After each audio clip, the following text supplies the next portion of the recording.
Channel இந்திராமா பேசுகிறேன். இன்றைக்கி நம்ம என்ன செய்ய போகிறோம்னா ரொம்ப யூஸ்ஃபுல்லான ஒரு பொருளுங்க. தக்காளி பொடி, புதினா பொடி, கொத்தமல்லி பொடி எப்படி செய்யுதுன்னு வாங்க வீடியோக்குள்ளே போய் பார்க்கலாம். தக்காளி வந்து 2 கிலோ நல்லா கழுவி எடுத்து வச்சுருக்கேங்க. நல்ல ரொம்ப லூஸாக பழுத்த பழமாக அப்படியே ஒரு மாதிரி கொல கொலன்னு இருக்கிற பழம் எடுக்காதீங்க. நல்லா பழுத்ததாக கட்டியாக இருக்க பழமாக எடுத்துக்கோங்க. ஏன்னா வந்து நம்ம ரொம்ப ஒரு மாதிரி அழுகின பழம்லாம் எடுத்து போட்டோம்னா பொடி வந்து நல்லா இருக்காது, கெட்டு போயிடும். இந்த மாதிரி வந்து நல்லா கல் மாதிரி இருக்க பழமாக எடுத்துக்கோங்க. பழுத்ததாக இருக்கணும், ஆனால் கொஞ்சம் நல்லா கெட்டியாக இருக்கணும். அழுகி போனதெல்லாம் போடக்கூடாது. கழுவி எடுத்து வச்சுருக்கேன். இது நல்லா தண்ணி வடியட்டும். கொத்தமல்லி வந்து ஒரு கட்டு உங்களுக்கு இப்போ காமிக்கிறதுக்காக எடுத்து வச்சுருக்கேன். இன்னொரு கட்டு நான் வாங்கிட்டு வர சொல்லியிருக்கேன், அதையும் கழுவி சேர்த்துவேன். கொத்தமல்லி இது வந்து புதினா 2 கட்டு கழுவி தண்ணி வடிய வச்சுருக்கேன். இதெல்லாம் கிள்ளி எடுத்துட்டு இப்போ தக்காளி வந்து காமிச்சிடுறேன். தக்காளி வந்து இந்த மாதிரி 2 வெட்டிடுங்க. 2 வெட்டிட்டு இந்த தண்டை மட்டும் எடுத்துருங்க.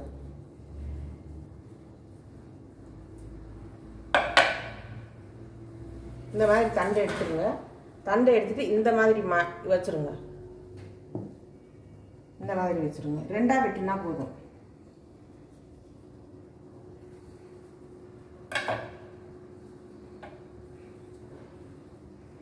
இந்த மாதிரி வெட்டிட்டு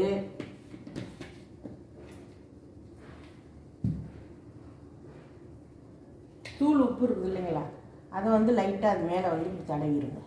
இப்படி போட்டு விட்ருங்க. ஏன்னா அப்போ தான் அந்த கொசு மொய்க்காது, வேறு எதுவும் கிருமிகள்லாம் கிட்ட நாடாது. இந்த மாதிரி வெட்டிட்டு உப்பு தடவி, உப்பு இந்த மாதிரி கையில் வச்சுலாம் தடவை வேண்டாங்க, நல்லா தூவி விட்டுருங்க.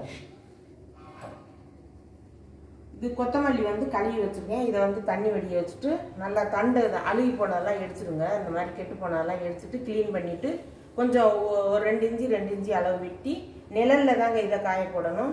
நிழல்லே உணர்த்தணும். அரைக்க போகும்போது மட்டும் ஒரு அரை மணி நேரம் வெயிலில் காமிச்சு மொறுன்னு வர வெட்டி அரைச்சிடணும். அப்போதான் உங்களுக்கு க்ரீன்னஸ் நல்லா கிடைக்கும், பச்சையாக கிடைக்கும். அதே மாதிரி தான் புதினாவும் நான் வந்து தக்காளி வெட்டி உப்பு போட்டு காய வைக்கும்போது காமிக்கிறேன். இதையும் வந்து நிழலில் க்ளீன் பண்ணி கட் பண்ணி காய வச்சிடுறேன் தனித்தனியாக. பொடி பண்ணும்போது உங்கள்கிட்ட காமிக்கிறேன். புதினா பாருங்கள், இந்த மாதிரி ஃப்ரெஷ்ஷாக வந்து கிள்ளி எடுத்துக்கோங்க. முதல்ல வந்து கட்டு வாங்கிட்டு வந்தோடனே நல்லா தண்ணியில் வந்து பிரித்து வச்சுட்டு நல்லா அலசிடுங்க. ஒரு 2-3 வாட்டி கொத்தோடு அலசிட்டு தண்ணி வடி வச்சுட்டிங்கன்னா அப்புறம் உங்களுக்கு கிள்றதுக்கு வந்து ஈஸியாக இருக்கும். உருவி எடுத்துடலாம். இந்த மாதிரி பல்பு கலர்லாம் எடுத்துருங்க. 1-2 இருந்துச்சுன்னா கூட. இது ரெடி ஆயிடுச்சு. கொத்தமல்லி பாருங்க, கொத்தமல்லி இது ஒரு கட்டு தான், இன்னொரு கட்டு வாங்கிட்டு வர சொல்லியிருக்கேன் ஃப்ரெஷ்ஷாக. அதை கிள்ளி நான் அதோட சேர்த்துருவேன். உங்களுக்கு காமிக்கிறதுக்காக காமிக்கிறேன். இந்த மாதிரி இது வந்து 2மே இப்படி நிழல்லே இருந்து காயட்டுங்க. ஃபேன் காற்றுலேயே காயணும்.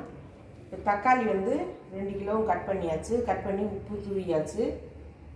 இந்த புதினா கொத்தமல்லி தக்காளியில் உள்ள கழிவுகள் பாருங்கள் இவ்வளோ வந்திருக்கு. இந்த மாதிரி நல்லா சுத்தம் பண்ணி எடுத்துருங்க. இது வந்து உங்களுக்கு காட்டணுங்கிறதுக்காகத்தான் காமிக்கிறேன். இதெல்லாம் தேவையில்லை. தக்காளி வந்து வெயிலில் காய வச்சிடலாம். இது நிழலில் காய வைக்கணும். நல்லா காஞ்ச பிறகு உங்கள்கிட்ட பொடி பண்ணும்போது காமிக்கிறேன்.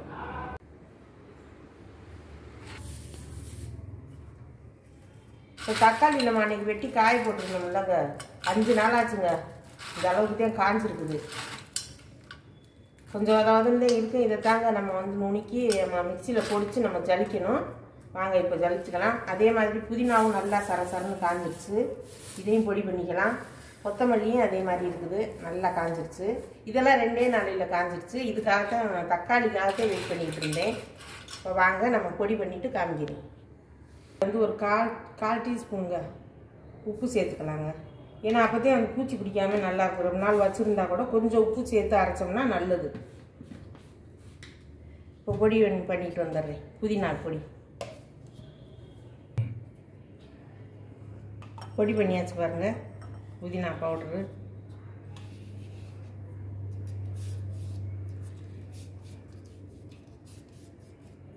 இது வந்து ஒரே இப்போ வெயிலில் வைக்கக்கூடாதுங்க. 1 நாள் 2 நாள் நிழலில் வச்சுட்டு கொஞ்சம் நேரம் அரைக்க போகும்போது ஒரு அரை மணி நேரம் வெயிலில் காட்டினீங்க நல்லா முறன்னு வந்துடும்.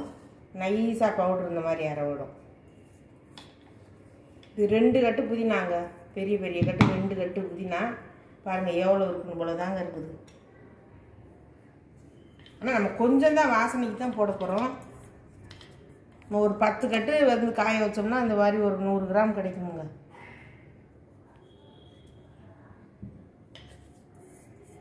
புதினா பவுடர் ரெடி ஆயிடுச்சு.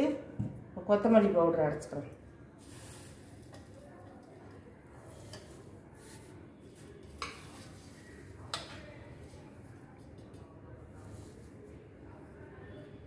அதுக்கு கொஞ்சமாக உப்பு. தக்காளிக்கு வந்து உப்பு போட வேண்டாம். நம்ம வந்து தக்காளி லைட்டாக தூவி தானே காய வச்சோம், அதனால வேண்டாம். இதுக்கு மட்டும் கொஞ்சமாக கொடுக்கலாம். கொத்தமல்லி இதையும் அப்படியே பொடி பண்ணிட்டு வந்துடுறேன். கொத்தமல்லி பவுடரும் ரெடி ஆயிடுச்சு பாருங்க. நல்லா நைஸாக ரெடி ஆயிடுச்சு பாருங்க. இது ஜலிக்கலாம் வேண்டாம், இது அப்படியே நல்லா பவுடர் ஆயிரும்.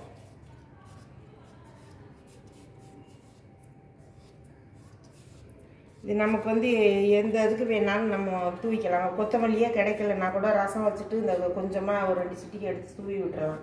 ரசம் இறக்க போகும்போது நல்ல வாசனையாக இருக்கும்.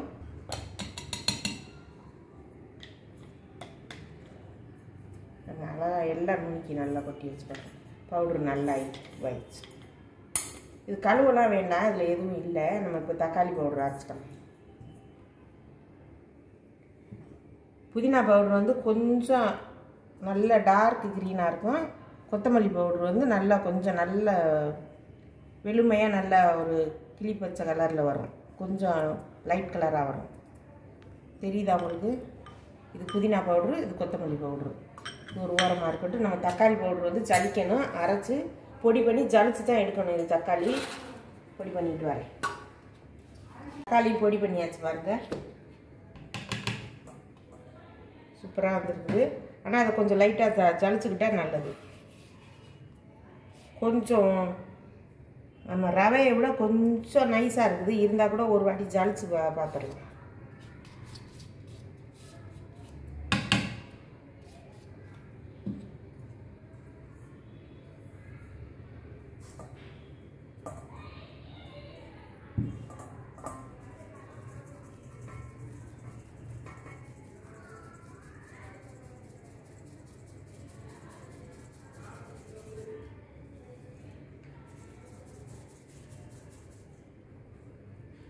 இந்த அளவுக்கு இருக்குது பாருங்கள். கோதுமை ரவை மாதிரி இருக்குது. இந்த அளவு நல்லா சளிச்சிட்டு நம்ம இன்னொரு வாட்டி அதை வந்து பொடிச்சுக்கலாம்.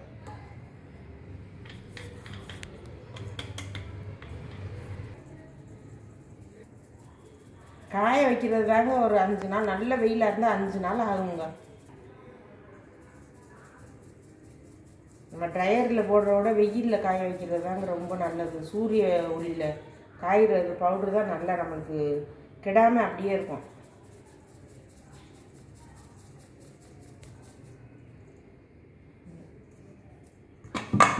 பாருங்க 2 கிலோ. உங்கள்கிட்ட எடை போட்டு காமிச்சிடுறேன் பாருங்கள் எவ்வளோ இருக்குதுன்னு. இதையும் ஒரு வாட்டி பொடிச்சிடலாம்.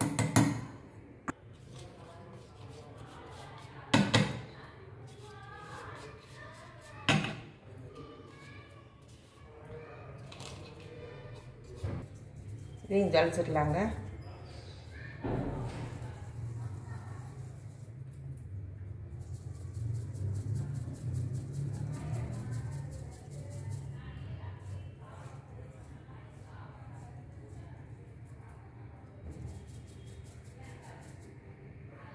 இவ்வளவு இருக்குது. 1 ஸ்பூன் அளவு, 3/4 ஸ்பூன் அளவு இருக்குது. இது வந்து நம்ம வந்து தூக்கி போட வேண்டாம். நம்ம ரசத்துக்கெல்லாம் மிளகு சீரகம் நுணுக்கணும்ல, இதை வந்து மிக்சியில் அடிபடாது கொஞ்சமாக இருக்கனால. இதை வந்து நம்ம மிளகு சீரகம் ரசத்துக்கு நுணுக்கணும்ல, அப்போம்போது நம்ம சேர்த்துக்கலாம். வேஸ்ட்டு பண்ண வேண்டாம்.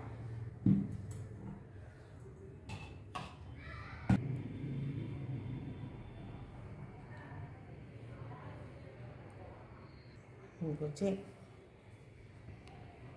இப்போ வந்து இந்த 2 கிலோ தக்காளி வந்து கட் பண்ணி காய வச்சு பொடி பண்ணல வந்து 129 கிராம் 30 கிராம் வந்துருக்குதுங்க. 130 கிராம் வச்சுக்கோங்களேன். அந்த அளவுக்கு தான் வந்திருக்குது. 20 கிலோ காய வச்சோம்னா 1 கிலோ கிடைக்குங்க. 20 கிலோ கட் பண்ணி காய வச்சோம்னா பொடி வந்து 1 கிலோ கிடைக்கும். வேணும்னா உங்களுக்கு வேணுங்கிறவங்களுக்கு வந்து பீஸாக்கெல்லாம் போடலாங்க. இது வந்து தேவைப்படுறவங்க கால் பண்ணுங்க, நாங்கள் தர்றோம் ரெடி பண்ணி. எல்லா பொடியும் 3 பொடியுமே ரெடி ஆயிடுச்சு பாருங்கள். இது வந்து புதினா பொடி, இது கொத்தமல்லி பொடி, இது தக்காளி பொடிங்க. இப்போ பிரியாணியெல்லாம் செஞ்சோம்னா கொத்தமல்லி அந்த தலை இலையாக இருக்குது, பிள்ளைங்க சாப்பிட்லன்னா நான் இந்த பொடியவே நீங்கள் போட்டுக்கலாம். புதினா பொடி 1 ஸ்பூனு. இப்போ 1 கிலோ ரைஸ்க்கு வந்து 1.5 ஸ்பூன் போட்டிங்கன்னா போதும். இது ஒரு 1.5 ஸ்பூனு புதினா பொடி, 1.5 ஸ்பூனு மல்லிப்பொடி, 1.5 ஸ்பூனு தக்காளி பொடி ஒரு 3 ஸ்பூன் போட்டுக்கலாம். இது தேவைப்பட்டால் நீங்கள் வந்து கால் பண்ணுங்கள். உங்களுக்கு தேவைப்பட்டால் நாங்கள் வந்து ரெடி பண்ணி கொடுக்குறோம். இந்த வீடியோ உங்களுக்கு பிடிச்சிருந்ததுன்னா லைக் பண்ணுங்கள், ஷேர் பண்ணுங்கள், சப்ஸ்கிரைப் பண்ணுங்கள், பெல் பட்டனை கிளிக் பண்ணுங்கள், எனக்கு சப்போர்ட் பண்ணுங்கள். எல்லாரும் சப்ஸ்கிரைப் பண்ணுங்கள். எல்லாம் உங்கள் நண்பர்களுக்கெல்லாம் ஷேர் பண்ணி விடுங்க. சப்ஸ்கிரைப் பண்ணாமல் நிறைய பேர் பார்க்குறீங்க, சப்ஸ்கிரைப் பண்ணுங்கள். எல்லாரும் கமெண்ட் பண்ணுங்கள். எல்லா கமெண்ட்டுக்கும் நாங்கள் பதில் சொல்கிறோம். நன்றி, வணக்கம்.